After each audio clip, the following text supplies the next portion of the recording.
The cold clang of the iron door echoed through the narrow corridor, sealing her fate with a finality that felt like a tomb's lid being slammed shut. She sat alone on the stiff cot, the sterile walls closing in like the walls of a cage. A nurse's gloved hand slipped a small, unmarked pill onto her palm, the surface cool and unervingly smooth. Without a word, the door creaked shut, plunging her into a darkness so complete it seemed to swallow even her own thoughts. Time lost meaning in the void. Her memories fractured and blurred. Faces flickered in and out of focus like shadows at dusk. Voices whispered but never fully formed words, and moments of clarity were swallowed by waves of confusion. Was it yesterday or years ago when she last felt the sun on her skin? She could not tell. Every attempt to grasp reality slipped through her fingers like smoke. In the silence, a faint hum of unseen machinery whispered secrets beyond the locked doors. Footsteps echoed distantly, and muffled conversations hinted at a larger system orchestrating this hidden world of control and neglect. She was but one cog in an invisible machine, trapped in a labyrinth where identity was stripped away, replaced by fear and obedience. As the pill dissolved on her tongue, a cold numbness spread, blurring the edges of her existence. Her name, her past, even her pain began to fade into the shadows. In this place, silence was not just the absence of sound. It was the erasure of self. Somewhere beyond her confinement, the world continued unaware, while she slipped deeper into the shadows of the forgotten. As the echo of the locked iron door faded into the murky silence, the story behind such confinements unfolded over decades, etched into the very walls of psychiatric institutions across 20th century America.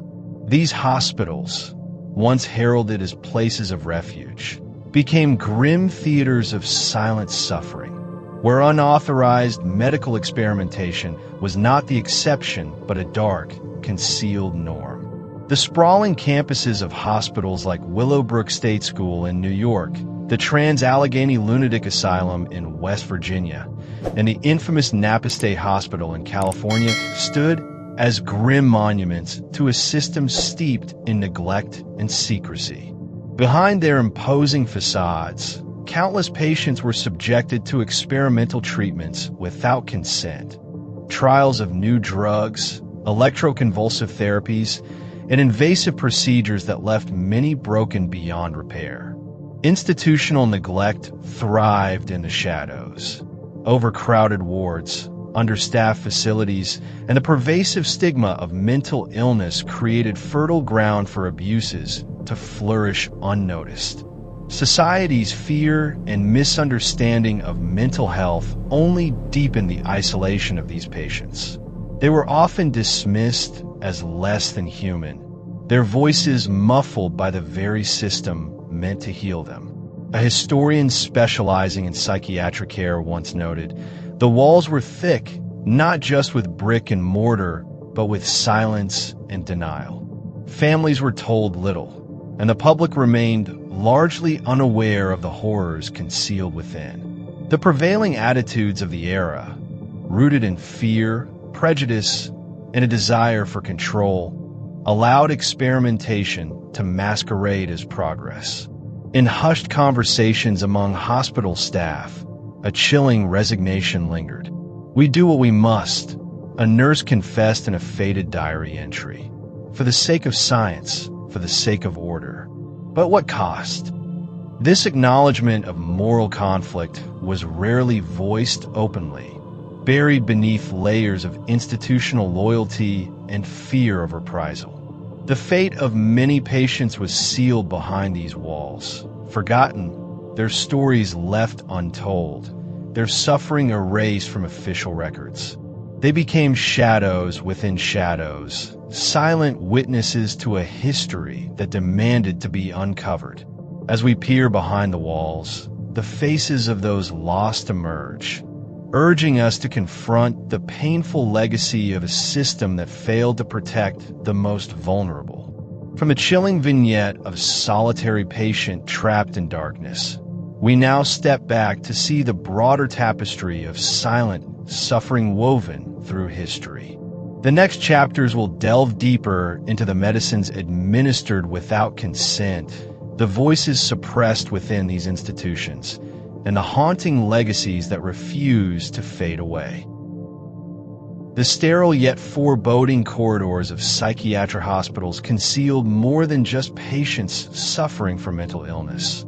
They hid a darker secret: experiments with psychotropic drugs administered without consent, often with devastating consequences.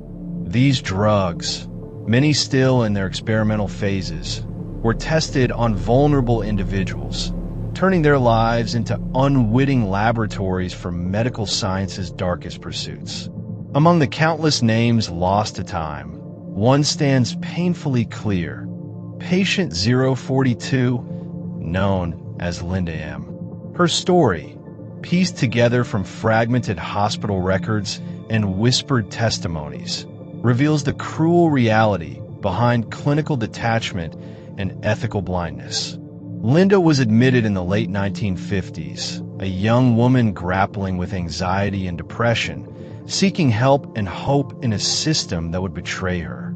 Without explanation or consent, Linda was subjected to a cocktail of emerging psychotropic drugs. The first, a newly synthesized antipsychotic, promised to calm her spiraling thoughts. Instead, it left her with relentless tremors and a frozen expression, a condition now understood as tardive dyskinesia. When that drug failed to yield the desired improvements, she was switched to another compound, this one an experimental sedative with unknown long-term effects. Hospital staff, trained to maintain clinical distance, observed these reactions with a chilling lack of empathy. A psychiatrist's note from that era reads, "Patient exhibits involuntary movements, side effects noted but tolerated in interest of treatment progression." The phrase "tolerated" starkly underscores the dehumanization patients endured. Symptoms were mere data points, not cries for help. Linda's days blurred into nights within the confines of her cell-like room, where altered consciousness was the new normal. She drifted between moments of lucidity and drug-induced stupor, her identity eroding with each unconsented dose. Her family's desperate inquiries were met with silence or vague reassurances, as hospital protocols prioritized secrecy over transparency. The tragic culmination came when Linda, in a rare, clear moment, reached out to a nurse with a plea for understanding. Their ensuing conversation, preserved in a nurse's diary, reveals the stark contrast between human compassion and institutional coldness. "Linda, why do they do this to me? I'm not a guinea pig." "Nurse, I wish I could tell you it's for your own good, but sometimes I wonder if they even remember you're a person." "Linda, I don't know who I am anymore." This dialogue captures the profound alienation inflicted by the experimental treatments, symbolizing the broader suffering of many patients caught in the machinery of psychiatric experimentation. Linda's fading sense of self embodies the physical and psychological toll these drugs exacted, often leaving patients more broken than before their admission. Her case is not an isolated one, but a chilling testament to a system that prioritized scientific curiosity and control over human dignity. As we delve deeper into these unknown drugs and their known horrors, Linda's story stands as a haunting reminder of the lives irrevocably altered and the voices silenced in the name of progress. Moving forward, we will uncover how silence was enforced not only upon patients, but also within the hospital staff, whose own struggles with conscience and complicity added layers to this dark history. The oppressive silence that permeated the halls of psychiatric hospitals extended far beyond the patients confined within. It reached into the very hearts of the nurses and doctors who worked there, bound by invisible chains of secrecy and fear. Whistleblowers, those rare souls who dared question the inhumane practices, found themselves swiftly silenced through intimidation, ostracism, or worse. The culture of enforced silence was not merely a byproduct of institutional neglect. It was a deliberate mechanism to safeguard the grim experiments conducted behind locked doors. Among the whispered rumors circulating in hushed conversations was the existence of the silent room, a place so feared that even seasoned staff hesitated to speak of it openly. This room was said to be a chamber of sensory deprivation, where patients were subjected to relentless drug testing combined with isolation so profound it stripped away their last vestiges of connection to reality. The silence here was not peaceful, but suffocating, a void filled only by the echoes of suffering. One story, in particular, has endured through the years, that of Thomas, a young patient whose fate remained shrouded in mystery and shadow. Thomas was admitted after a brief episode of psychosis, but unlike others, he seemed to resist the hospital's attempts to erase his identity. According to fragmented accounts from a few brave nurses, Thomas was placed in the silent room as punishment for his defiance. What happened next became the stuff of nightmares. He stopped speaking. A nurse recalled in a rare moment of candor, her voice trembling. No words, no sounds, just silence. But it was not peaceful. It was as if the silence was screaming.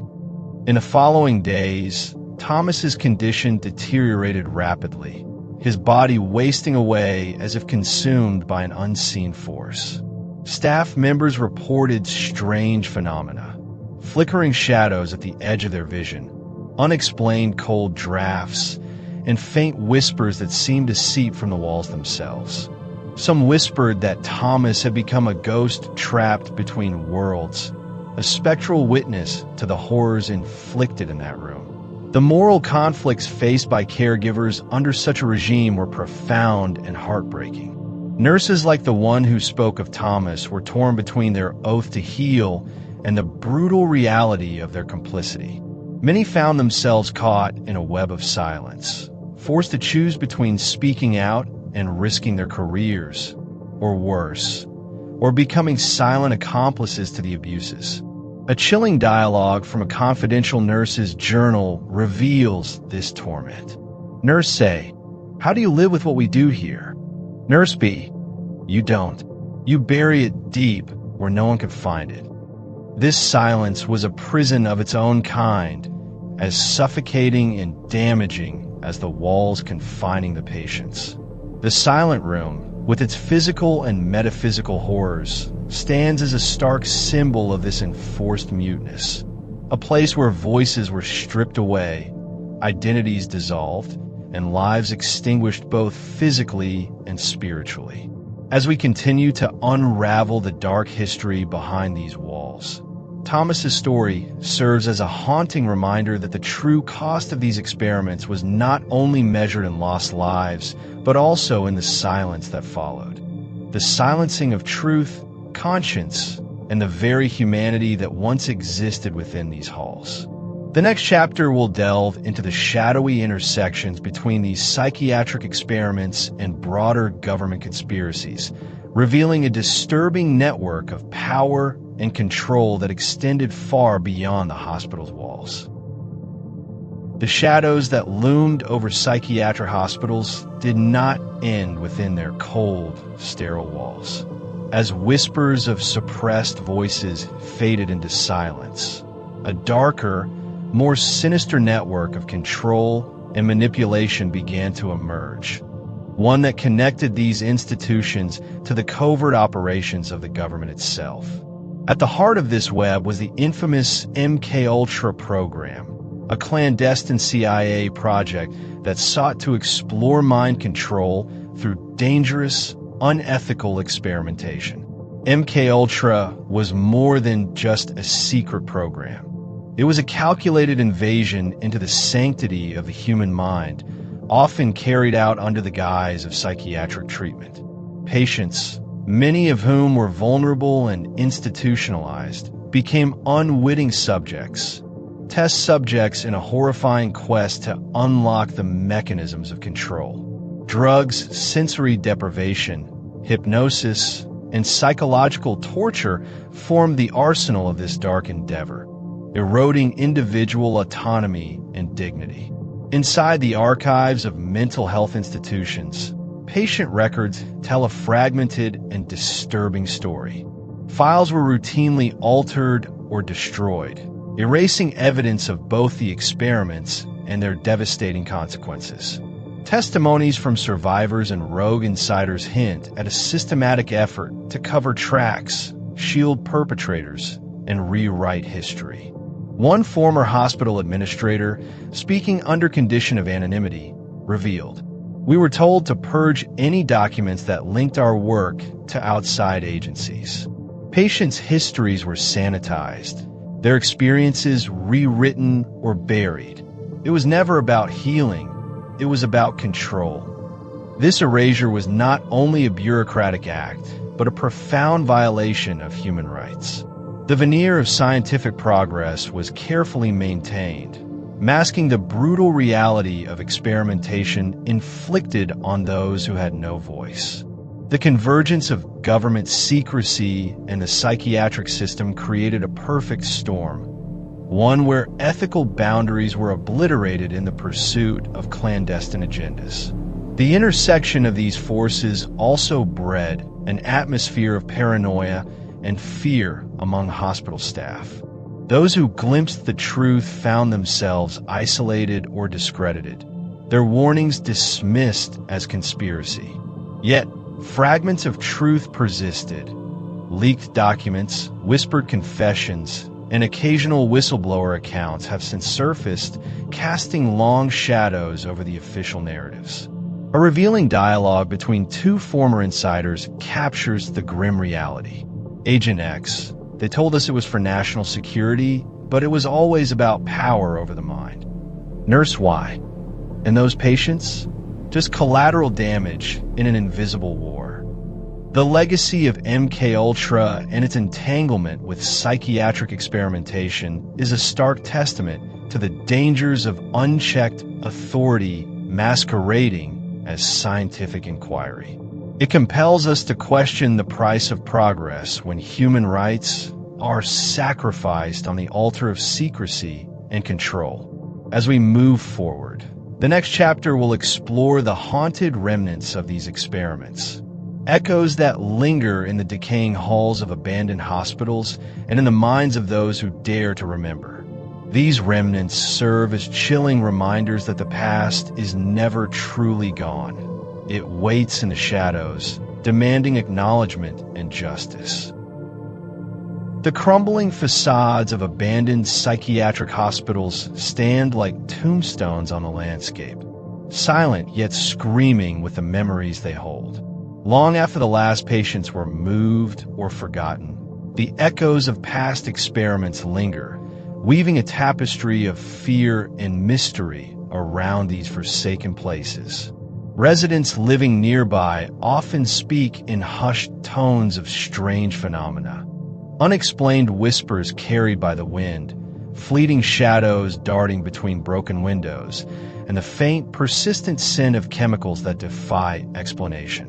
These are not mere ghost stories born of idle imagination. Multiple accounts from trespassers and urban explorers reveal a chilling consistency. One visitor recounted a sudden drop in temperature accompanied by an overwhelming sense of dread, as if the very walls bore the weight of torment endured within. Another described hearing disembodied voices, fragments of pleas, cries, and murmurs that seemed to emanate from empty rooms where no living soul should be. Psychologists and parapsychologists alike have pondered whether these experiences reflect the psychological trauma imprinted upon the physical spaces or something beyond. The unethical experimentation inflicted on vulnerable minds appears to have left scars that transcend flesh and bone, embedding themselves into the very fabric of these buildings. Patients who endured forced drug trials, sensory deprivation, and relentless psychological manipulation may have unwittingly sown the seeds for these haunting echoes. Yet, the decay and abandonment of these hospitals do more than invite ghost stories. They serve as stark symbols of a past society wished to forget. Rusted beds, shattered glass, and peeling paint narrate a story of neglect and erasure. But amidst this desolation, the presence of what once was pain, suffering, and lost identities refuses to fade quietly. During a recent conversation between two local residents who grew up near one such hospital, the lingering impact of the past became clear. Resident A: "Sometimes at night, I swear I hear footsteps in the halls, but the place has been empty for decades." Resident B: "It's like those walls remember everything. You can feel it, heavy and watching." Resident A: "And that smell, the chemical one. No matter how hard I try, it clings to the air like a ghost you can't shake." Resident B: "Maybe some things never leave. Maybe the past is still here, just hidden in the shadows." These testimonies not only highlight the haunting presence felt by those near these forgotten institutions, but also underscore the lasting psychological consequences borne by communities and individuals alike. The legacy of these psychiatric experiments is not confined to history books or sanitized reports. It continues to manifest in ways both seen and unseen. As the shadows lengthen over these desolate sites, they challenge us to confront uncomfortable truths. The scars of unethical experimentation are not just physical or psychological. They are woven into the very spaces where humanity was stripped away. In acknowledging these haunted remnants, we honor those who suffered and ensure that the darkness they endured is neither forgotten nor repeated. Moving forward, the final chapter will reflect on these echoes in the dark as a solemn warning to the present.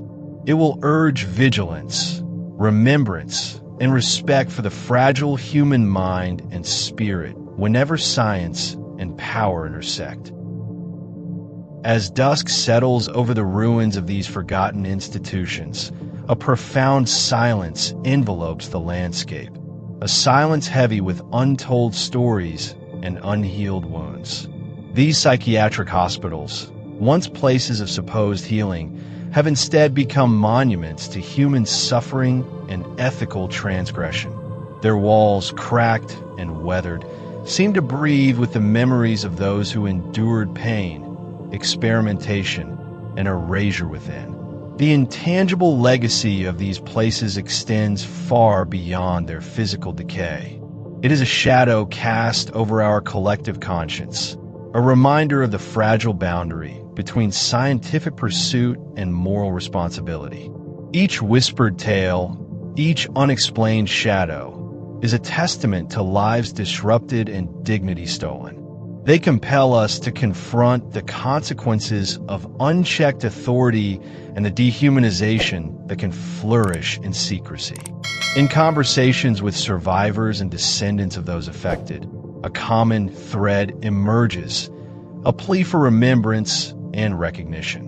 One such survivor, now an advocate for mental health rights, shared in a recent interview, "We are not just statistics or footnotes in history. We were people, fearful, hopeful, broken, and resilient. To forget us is to let the darkness win again." This sentiment echoes a critical truth. Awareness is the first step towards healing. By acknowledging the atrocities committed, society can foster empathy and vigilance. ensuring that respect for human dignity remains paramount in all future endeavors. Yet, even as we strive to remember, there remains an unsettling question. What else lingers in the shadows?